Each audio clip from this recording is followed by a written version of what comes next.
Apitech, je pense que déjà c'est une vraie opportunité pour des startups et des jeunes startups comme nous, notamment déjà pour un échange, rencontrer des startups dans leur amorçage, dans leur évolution, et puis c'est une vraie visibilité sur l'extérieur qui, j'espère, va nous permettre de pouvoir grandir plus vite. On pense vraiment qu'un collaborateur qui est heureux dans sa vie personnelle ne peut être que plus productif au travail.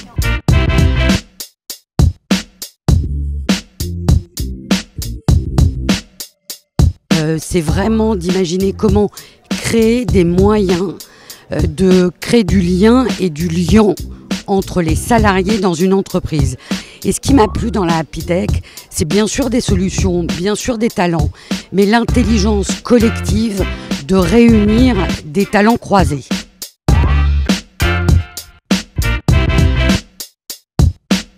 Quand on demande aux organisateurs, dans la French Tech, dont ils parlent beaucoup, où est la catégorie du bien-être au travail, elle n'existe pas. Donc on s'est dit, non, il faut créer, impulser cette catégorie, ce marché. Et donc on a décidé de lancer cette caisse de résonance pour l'innovation au service du bien-être au travail. Et donc on a lancé la Apitech, à la fois ce collectif, cette association, et ce label de service pour impulser le bien-être au sein des entreprises.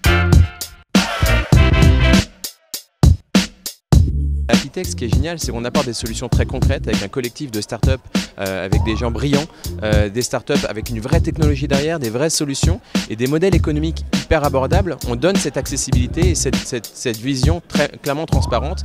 Casser le côté le bien-être au travail, c'est le bonheur, c'est le baby-foot, etc. Non, c'est top, mais si ce n'est que c'est un centième de ce que l'on peut faire.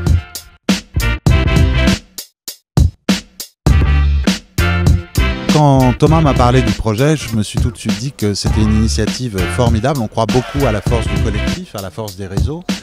Et ce qu'on pouvait apporter au collectif, c'est justement cette démarche d'engagement des salariés et une démarche bottom-up qui part de chacun des collaborateurs pour transformer les boîtes et emmener le bien-être au travail au cœur des entreprises et pas uniquement attendre que ça vienne des DRH. Voilà.